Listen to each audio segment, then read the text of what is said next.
is Matthew Hasselbeck of the Indianapolis Colts. Matthew, do you feel the same? Absolutely, Rich. We don't shake hands when we see each other. We hug. We do. We do that bro hug thing, right? We do. We do. Top story, Matthew. On your Twitter feed, I saw it. You got chosen for random HGH testing yesterday. Did that really happen, Matthew? No, that's not what really happened. Is I got chosen for random drug testing, like performance enhancing drugs, which is like a 5:55 a.m. pee in a cup type deal, and then whatever. So hey, it was my turn. Hey, it happened. And then at the end of practice, and it was a scorcher, it was a hot practice, the trainer comes up and he's like, all right, and you got a 20% chance. He's like, all right, the following people have been chosen for HGH testing, which is a needle, drawn blood. You got to fill 2 canisters of blood. And he called me again. And I'm like, really? The oldest guy, the second oldest guy on the team, the guy who's least likely. I mean, if he's on some kind of drugs, he should get his money back, picked. So it was more funny than anything. So you got randomly picked for drug testing and HGH blood work on the same day. On the same day. And if I had any time, I would have gone and bought like a lottery ticket. But yeah, my lucky day. I don't know, Matthew. I don't know if you're a conspiracy theorist here, but I don't know if this is random. I think there may be an axe that somebody's grinding here. Well, Matthew. I will say this: Andrew Luck got tested also. So I mean, we were there together. Matthew Hasselbeck joining me here on the Rich Eisen Show. So, I mean, it's year 17 for you. It's training camp. Is there part of you that's saying, why do I need to go through this? Because I've done this before. You sort of maybe skip this part of the test, Matthew, in a way? No, not at all. And, the funny thing is it's actually year 18, Rich.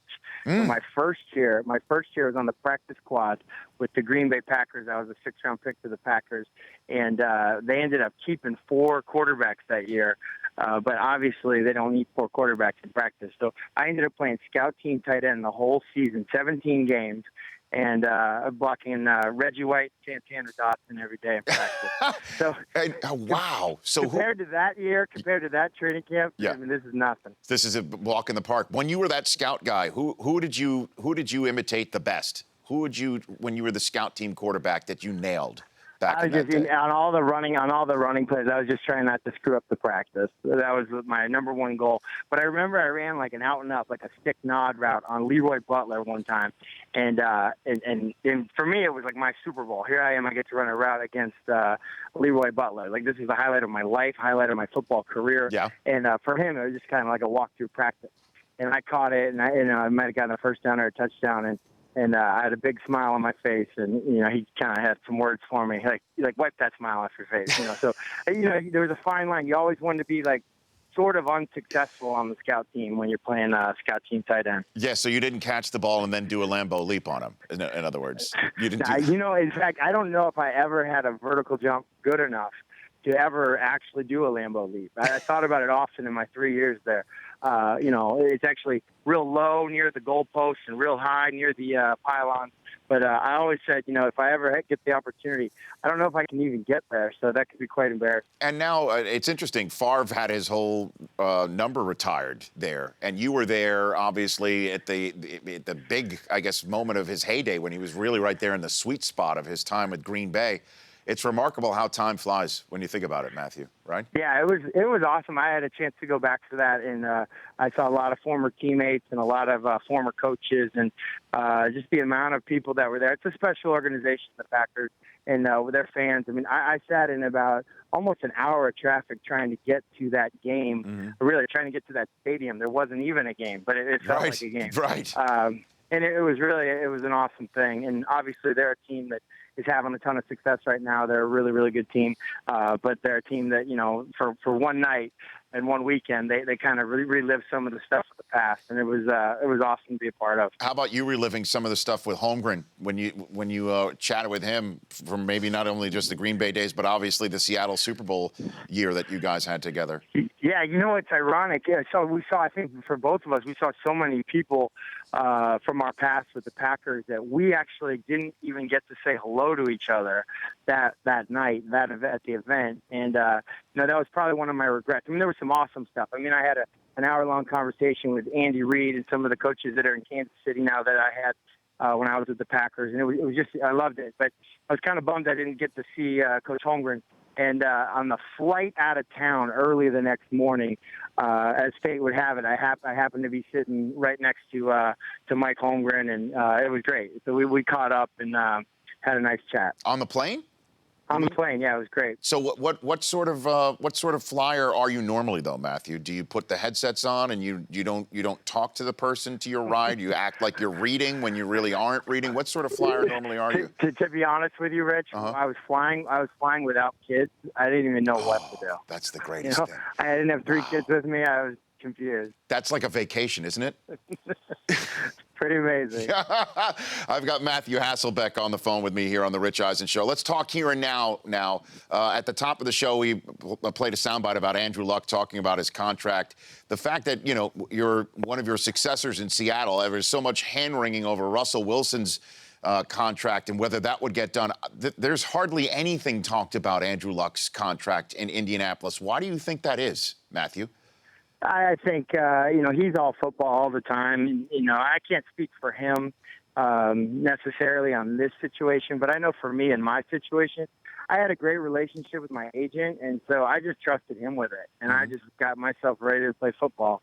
And it was always outside of my mind. There were a couple times when I was coming up on free agency with Seattle, and it allowed me to just go play football. I let him do his job, I'll do mine.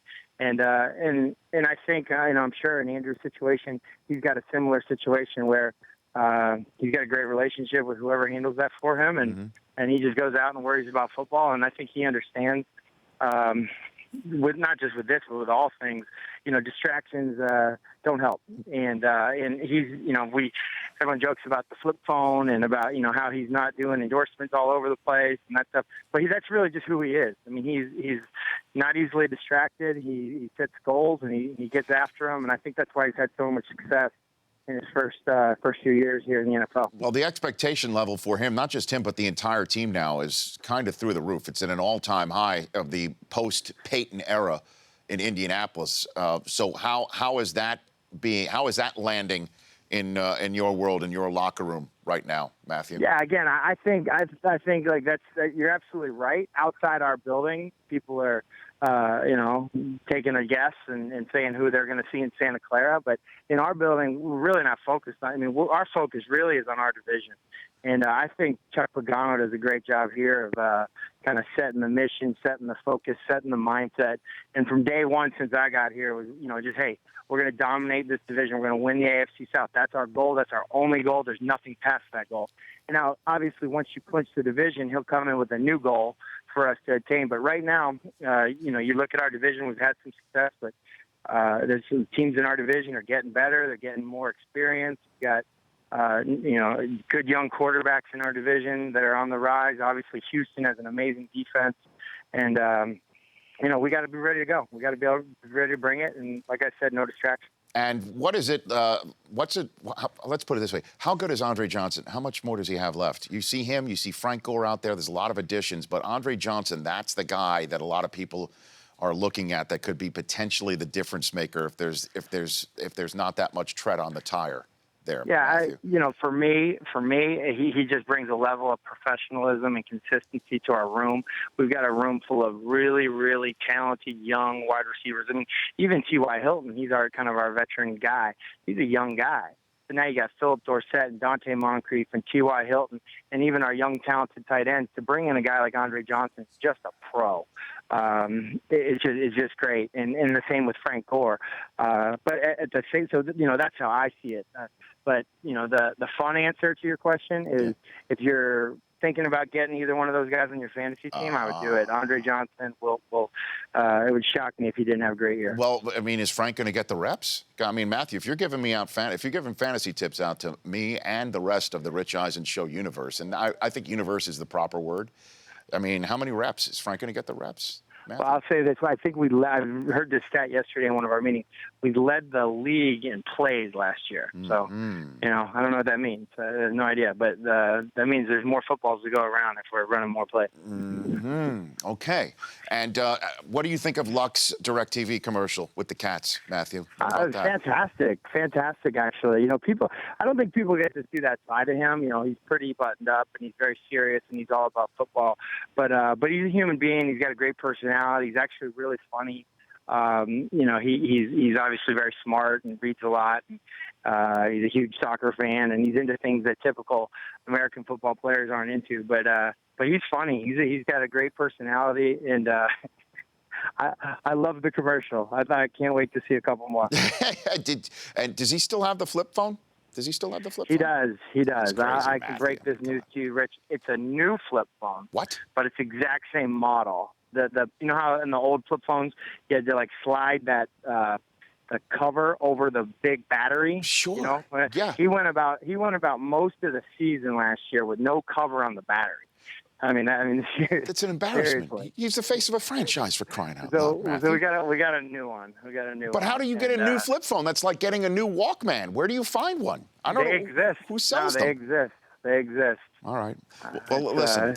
It's actually frustrating as a friend. You try to forward them a picture or something. Can't open it. There's no technology that can open That's crazy. A text message. That's crazy. Photo. All right. Well, Matthew, I appreciate you calling in. You're a 39-year-old man living in a dorm, so I understand that it's intriguing times for you right now in training camp. It's like a reunion, but I'm the only one back at college. Yeah, I mean, is it like a dorm where you've got to take all your toiletries to a common bathroom down the hall? Yeah. Really? Oh, yeah. And it's actually I think it's a girls' dorm because the bathrooms are really clean and there's no urinal. So I'm pretty sure. It's a girls' dorm. I mean, you're a 39-year-old man, married man, father of three. I've got a great corner, though. We're in a quiet corner in the basement of the dorm. Okay. Next to me, I'm in between Andre Johnson and Robert Mathis. Across the hall is Adam Vinatieri. I mean, I'm surrounded by Hall of Famers. It's awesome. I'm having a blast. You're in the adult section, is what you're saying. Yeah. There's no video games on my floor, though. Okay. It's a little more boring. You want to play Madden? You got to go upstairs. Kids on. You're playing Space Invaders or something like that, essentially, what you're doing. We're watching I don't even Bloomberg.